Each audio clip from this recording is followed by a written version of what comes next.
Women also hope that a recent court. So bad. It was a peaceful April afternoon, and the Lyde family was on their way home after a long day. In their old minivan. None of them could have imagined that this journey would never reach its destination. There was no sign of the nightmare awaiting them, except for a fateful encounter at a rest stop along the highway. There, fate, or perhaps death, was waiting for them, disguised in the faces of young strangers, but brimming with darkness and despair. Hello. I'm John. And welcome to Killer Cases. Today, we're delving into a case of lies that led to death. Stay tuned. Share your thoughts. And subscribe to the channel for more real-life crime stories. When the car came to a stop, Vire Lyde, the father with a warm smile, stepped out of the vehicle with his young son, Peter. The 2-year-old boy was fussy due to an earache. But in his father's arms, Peter felt calm. Delina, the mother, and their daughter Tabitha quickly headed to the restroom. For the Lyde family, this was nothing more than a brief pause before they continued their drive home. Little did they know, at this very moment, they were about to encounter souls consumed by darkness. Do you believe in God? Vire gently asked 2 young girls he saw standing nearby. It was an innocent question, just like any other conversation he often had with strangers. But this time, the answer was not what he expected. No, one of the girls replied coldly, without even looking at him. Before Vire could respond, 2 young men approached, their expressions dark and their gazes empty. These were not people in need of advice or searching for faith, they carried madness within them.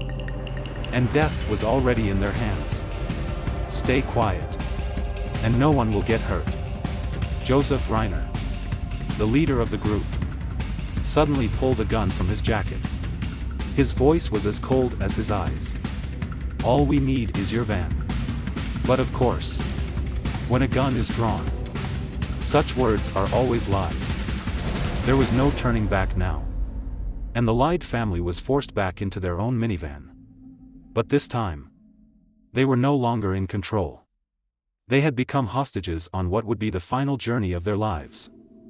Their captors, 6 young individuals, each with a history scarred by violence and hatred, but united by one goal: to escape the lives they despised. Their eyes, once filled with the innocence of youth, now reflected nothing but cold, merciless intent. They didn't want money. They didn't seek fame. They only wanted to run away from their reality, and anyone in their path was doomed to become a victim. The minivan rolled away from the rest stop, carrying within it the doomed souls, quietly heading toward a darkened road where all hope would be crushed. Delina sat beside her 2 children, trying to stay calm, though her eyes betrayed the fear she felt deep within. The soft lullaby she sang to Peter was no longer a comfort, it had become a prayer. A plea for salvation that would never come. Tabitha, the 6-year-old girl, clutched her mother's hand tightly, too young to fully grasp the terror unfolding around her. But she could feel the suffocating tension in the air. A loving family, now thrust into the hands of death. Not because of any wrong they had done, but simply because they had crossed paths with souls long dead inside. Vire, the protective father, tried to reason with Joseph, offering, "Take everything, our money, our wallets, the keys. We won't call the police." But his voice was drowned out by the cold indifference of the young man holding their lives in his hands. The journey led them to Pay Hollow Lane, a desolate road where darkness had long swallowed any trace of light.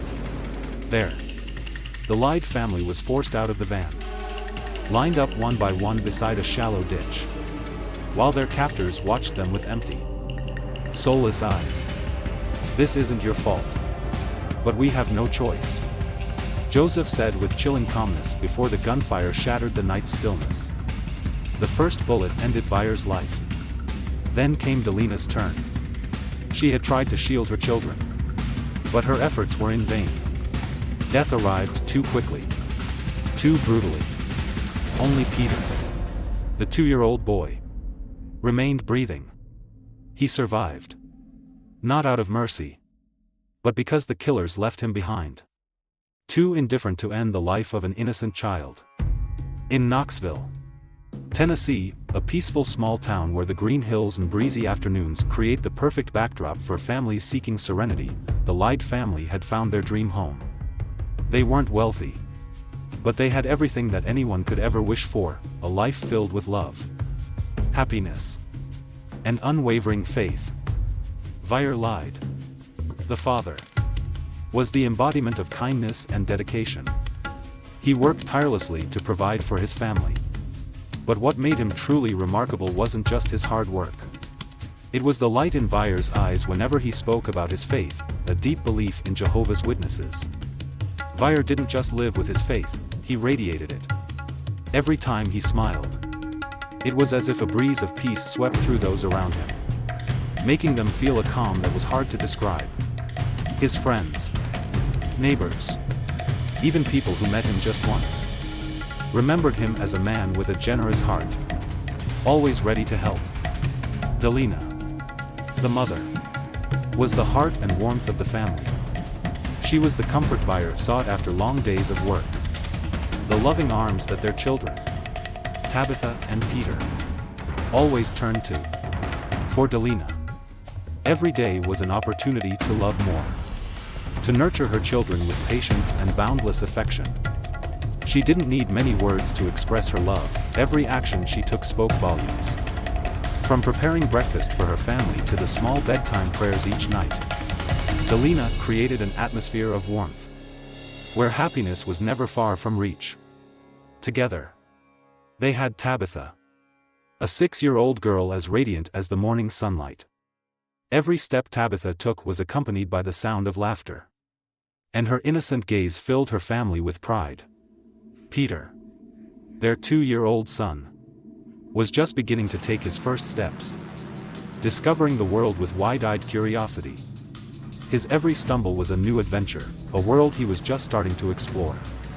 The evenings at the Lyde household were always filled with laughter. This family didn't need extravagant things to find happiness. They lived for the simplest moments: dinners together, heartfelt conversations, and shared prayers. In the eyes of their neighbors, the Lydes were the very picture of complete happiness. No one could have imagined that behind this peaceful exterior, a storm was quietly brewing. In Knoxville, they were known as good-hearted people, always ready to lend a hand. Anyone in need could count on Vire or Delina's help. For them, kindness and generosity were the most important things in life. They lived by the belief that every good deed, no matter how small, could make a difference. But sometimes, it's the good-hearted who find themselves caught in the crosshairs of tragedy. That fateful day began like any other.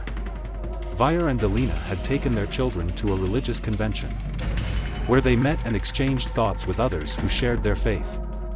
Nothing seemed out of the ordinary, at least. That's what they thought.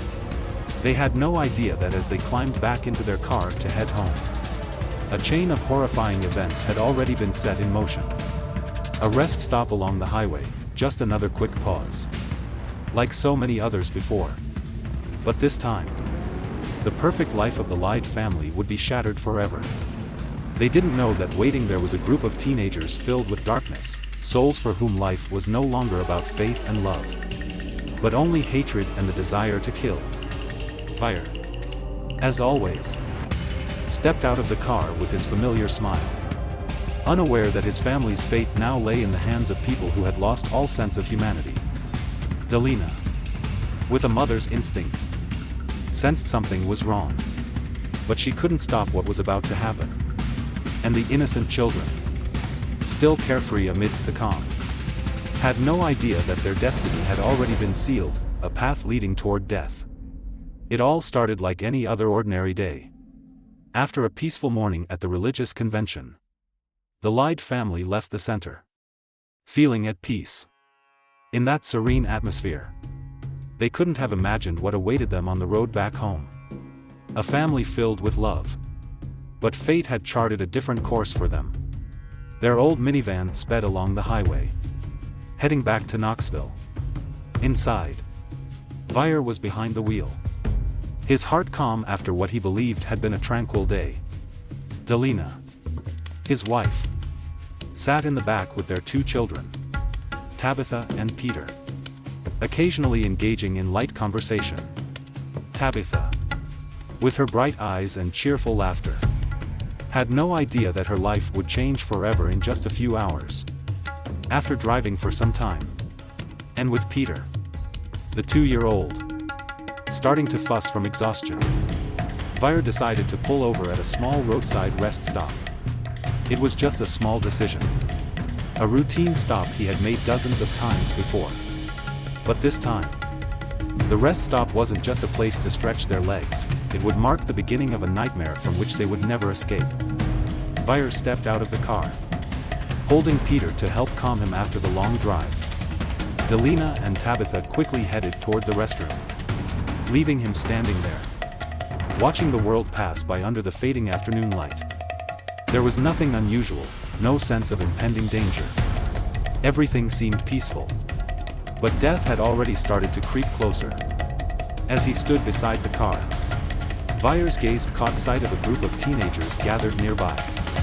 2 young girls, looking tired and disheveled, along with 2 boys, appeared distant. But there was something unsettling about their eyes. With the instincts of a kind-hearted father, a man full of faith, Vire decided to approach them. To him, this was an opportunity to share his beliefs, as he had done countless times before, hoping that kindness and faith could change someone's life. "Hello. Do you believe in God?" Vire asked with a friendly smile, his eyes filled with sincerity, without a hint of fear. He had no idea that this innocent question would be the opening to a series of terrifying events no one could have foreseen. But instead of receiving curiosity or a polite refusal, he was met with a blank, cold stare. "No," one of the girls responded, her voice harsh and dismissive, her eyes reflecting both fatigue and disdain. At that moment, one of the boys, Joseph Reiner, stepped forward, his eyes dark as night. The warmth in the air vanished instantly, and the peaceful rest stop became the stage for something far more sinister. Before Vire could say anything more, Joseph pulled a handgun from his jacket, its metallic barrel gleaming in the fading sunlight.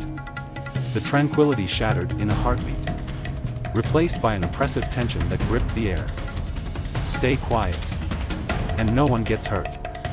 Joseph's voice rang out, cold and devoid of mercy. Vire stood frozen for a moment, his heart pounding in his chest. He knew, in that instant, that these were not just troubled teens in need of guidance. They were desperate souls, lost, with nothing left to lose. In an instant, Delina and Tabitha emerged from the restroom, and Delina's eyes immediately recognized the danger unfolding before them. Fear flashed across her face, but she quickly clutched Tabitha's hand, moving toward Vire without uttering a word.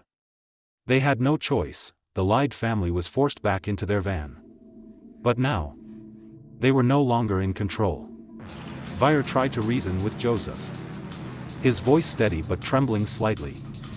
"Take whatever you want, my wallet, our money, phones, just let us go." But his plea fell into the cold, indifferent silence. Joseph had no intention of showing mercy, and the others didn't display even the faintest hint of humanity. Just minutes earlier, the Lyde family's life had been ordinary, peaceful. Now, it felt like a distant memory. They were being pulled into a whirlwind of crime, trapped by those with nothing to lose, willing to do whatever it took to escape their own desperation. The minivan pulled away from the rest stop, carrying the Lyde family toward a dark future they could never foresee. The attackers were not just lost teenagers wandering aimlessly. They were ghosts, souls that had been torn apart by scars of the past and overwhelmed by despair. Joseph Reiner, their leader, wasn't born a monster. In another time, in another life, he could have been an ordinary, gentle young man with a bright future ahead. But the brutality of his past and the feeling of abandonment had turned him into a predator. Joseph, who once knew kindness, now was left with nothing but coldness, madness, and hatred for the world and everyone in it. Beside him was Natasha Cornett, a girl with an icy exterior, but within her was a bottomless abyss of obsession. Natasha didn't believe in God, nor in humanity. She believed in darkness. From a young age, she had been drawn into the world of dark forces, entities that others dared not speak of.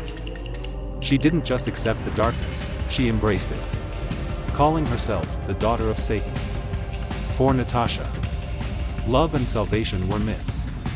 She had chosen the path of darkness, and meeting Joseph only strengthened the grip of evil over her. Karen Howell, another girl in the group, had also been crushed by life without mercy. Karen wasn't born into darkness, but it found her. Her childhood was a long string of terrifying nights and days filled with abuse, where love was never present. Karen's obsession with the occult wasn't out of a desire for power, but because it was the only thing that made her feel like she mattered in a life devoid of meaning. When those who should have protected her turned away, Karen sought comfort in dark rituals and sinister beliefs, but that comfort was an illusion, and it dragged her deeper into the abyss. Also in the group was Jason Bryant, the youngest at just 14 years old, but already too far gone. Jason had no direction, no hope, only blindness. He didn't fully grasp what he was doing, but his desire to prove he belonged to the group made him willing to take part in anything, no matter how cruel.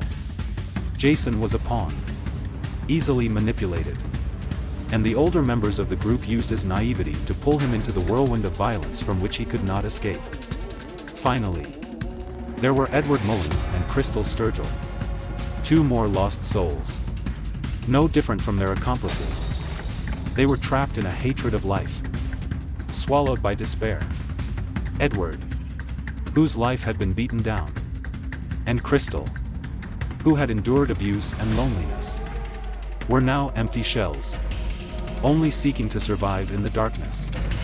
They had no belief in a better future, and it was their hopelessness that made them the most dangerous. Each member of this group had lost all faith in life long ago, and that's what made them so deadly. Joseph didn't need to push them much. He was the leader, and everything he said was followed like an order. To him, the Lyde family was nothing but tools, no names, no faces. Just a means for him and his accomplices to escape the suffering-filled existence they had created for themselves. These souls had long since died. Their hearts had stopped feeling emotion years ago. Every member of the group was a story of loss and destruction. But instead of seeking salvation, they had chosen darkness. And now, they were ready to drag others into the abyss with them. Joseph no longer saw humanity in anyone's eyes, he only saw targets and the path to his escape. For this group of teenagers, crime wasn't a choice, it was the only thing they knew. Not for money, not for fame, simply because they had nothing left to lose. Each scar in their souls had hardened their hearts, turning them into monsters willing to do anything to flee the darkness they had embraced. The Lyde family, innocent victims, had become entangled in this dark journey. They had unwittingly stepped onto a path charted by Joseph and his companions' long-dead souls. There was no way out of the darkness now, and they had to face the cruel fate determined by those who had nothing left to lose. On the desolate, dark road of Pay Hollow Lane, everything fell eerily silent. But inside the minivan, fear was rising. The Lyde family, Vire, Delina, Tabitha, and Peter, couldn't possibly imagine what was awaiting them. Death was now closer than ever. The car came to a stop. Joseph Reiner, the leader of the group, took a deep breath and ordered the family out of the vehicle. His eyes were cold, devoid of any hint of remorse. There was no chance to negotiate. No escape route left. Fire. The father stepped out of the car first. His eyes filled with worry as he looked over at Delina and their 2 young children. He knew he couldn't protect them. But he still clung to a flicker of hope that the worst could be avoided. But the truth was, death was inevitable. Everything was happening too fast. Too cruelly. Joseph ordered the family to line up. In front of them, there was only the darkness of the empty road. And behind them stood the ones who had long lost their humanity. No one dared to scream. No one dared to resist. Vire looked Joseph directly in the eyes, trying to find even the smallest glimmer of humanity in him. But all he found was an icy, lifeless stare. Suddenly, a gunshot rang out, piercing the stillness of the night. The first bullet hit Vire in the head, and he fell instantly. No last words. No chance to defend his family. His death was swift, merciless. Delina, the mother, stood there. Her eyes filled with tears, but she dared not cry out. Her heart shattered. Not only from seeing her husband fall, but also because she knew what was going to happen next. She couldn't protect her children. She could do nothing but wait for the inevitable. Joseph stepped closer, his gun still raised. And without a second thought, he shot Delina. The bullet tore through her. But the physical pain couldn't compare to the agony she felt watching her children's fate unfold. As she fell, her eyes remained fixed on Tabitha and Peter, the children she had tried so desperately to protect. Tabitha, only 6 years old, was too young to fully understand the horror unfolding around her, but old enough to feel the terror. She clung tightly to her mother's hand, hoping for a miracle to save them from this nightmare. But no miracle came. Another gunshot echoed, and Tabitha fell, her innocent eyes closing forever. Now, there was only Peter, the 2-year-old boy, too young to comprehend that his entire family was being slaughtered before him. Peter cried, his small hands reaching out, not knowing he was facing a killer. Joseph approached the boy. For a moment, there was a chilling silence. Then he raised the gun, preparing to end the last remaining life of the Lyde family. But Peter was spared. Not out of mercy or kindness, but because Joseph decided to leave after leaving behind a horrific scene. The boy had been shot but miraculously survived, unconscious and gravely wounded. When it was all over, a terrifying silence descended over Pay Hollow Lane. The Lyde family, once a symbol of love and faith, now lay motionless by the roadside, with only Peter left breathing, weak but alive.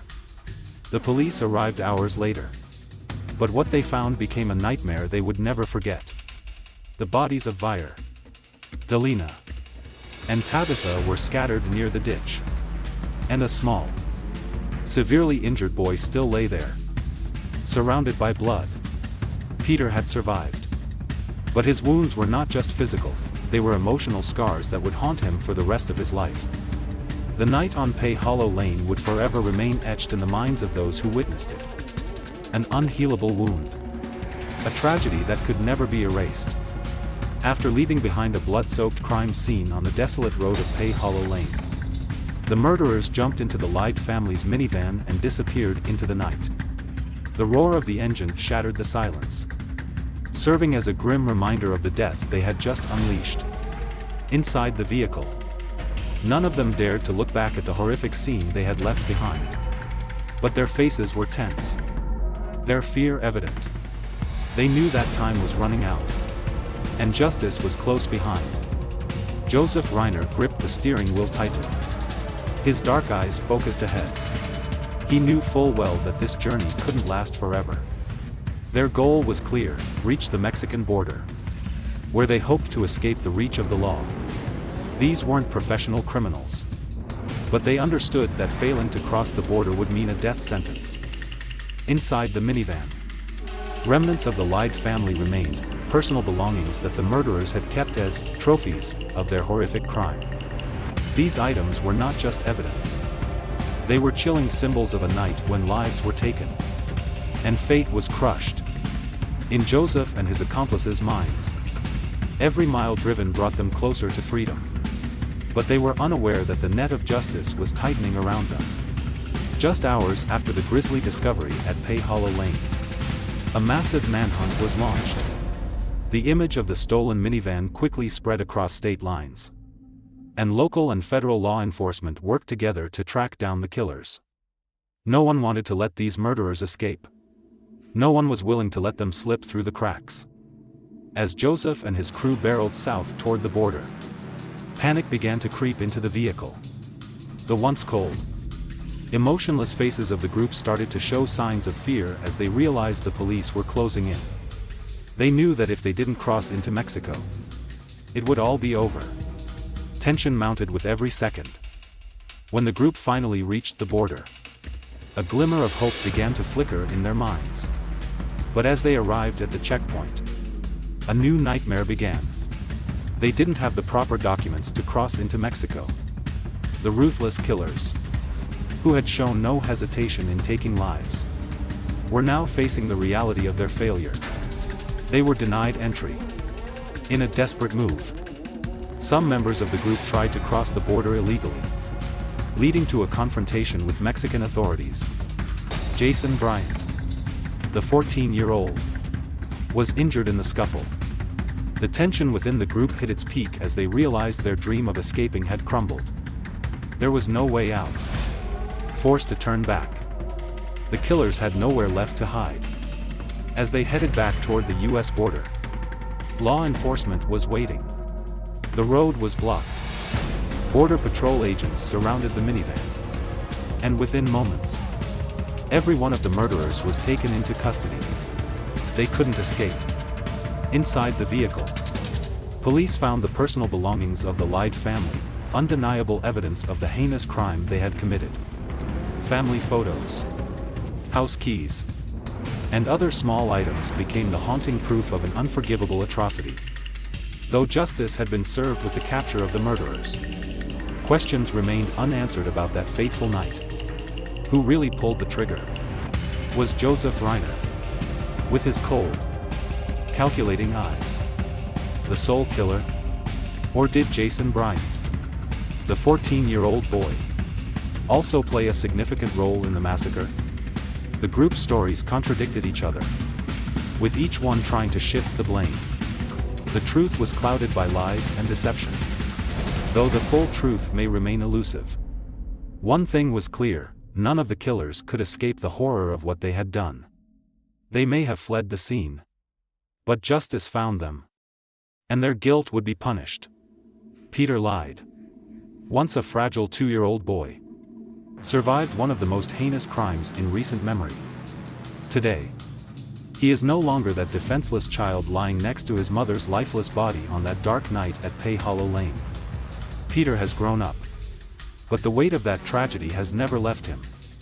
His life has been irrevocably changed, haunted by memories he doesn't fully possess and a legacy of violence that still echoes through the years. The question that remains, hovering like a dark cloud over his existence, is this: can Peter forgive the people who took everything from him? It's a question not only Peter grapples with, but the entire world asks with bated breath. How can someone forgive such a monstrous act? How can one look beyond the unimaginable loss of parents and siblings, stolen in a matter of moments by people who acted with cold-blooded ruthlessness? Peter's childhood, his family, his sense of safety, all of it was wiped out in the blink of an eye. The scars, both physical and emotional, have shaped every part of his life. Peter's survival was a miracle. But surviving isn't the same as healing. While the world may see him as the boy who beat the odds, the truth is, Peter has had to live with a legacy of unimaginable pain. Growing up without the warmth of his mother's arms, without the guidance of his father, without the companionship of his sister, these are the invisible wounds that Peter has carried with him all his life. Each passing year has raised the inevitable question: how does one move forward when the past clings so tightly? But perhaps the most challenging question is about forgiveness. Can Peter ever forgive the 6 individuals who shattered his world? Can forgiveness truly exist for crimes as brutal as these? Some would argue that forgiveness is impossible in such cases. There are crimes that seem too terrible to forgive. And the massacre of the Lyde family is one of them. The world watched in horror as the details of that night unfolded. As it became clear that this was not just a robbery gone wrong, but a deliberate and cold-blooded execution of innocent lives. How can anyone find it within themselves to forgive such horror? Peter himself has struggled with this question. As anyone would. He has grown into a man shaped by his past. And though he may not have any clear memories of that night, its shadow looms over him. The faces of those responsible. The lives they destroyed. And the questions that remain unanswered haunt him every day. But the thing about forgiveness is that it's not always for the people who committed the crime, it's for the survivors. For Peter, forgiveness isn't about excusing what was done or pretending the pain never existed. Forgiveness, if it comes, will be about finding peace. It will be about reclaiming his life from the grip of anger, bitterness, and despair. Forgiveness might not change the past, but it could change Peter's future. To forgive doesn't mean forgetting, it means freeing yourself from the burden of hatred that weighs so heavily. But even now, no one can say for sure what Peter's heart holds. Can he forgive the unforgivable? Can he find within himself the strength to let go of the darkness that those killers imposed on his life? The world continues to watch and wonder, searching for an answer that may never fully come. But if Peter does find forgiveness, it will be an act of immense courage. Proof that the human heart can be stronger than even the deepest pain. There are survivors whose hearts are stronger than the tragedies that befall them. Perhaps Peter will be one of those survivors. And perhaps, one day, he will answer the question that no one else can: can forgiveness truly exist in the face of unimaginable horror? In nearly 10 years of working as a print journalist, this is the story that brought me to tears. So, if you were Peter and had forgotten everything about that night, would you be able to forgive those who took your family away? I would love to hear your thoughts on this. If you enjoy the way we create videos like this and want to help bring more cases to light, please hit the like button and subscribe to the channel for more in-depth analysis. Thank you once again for watching.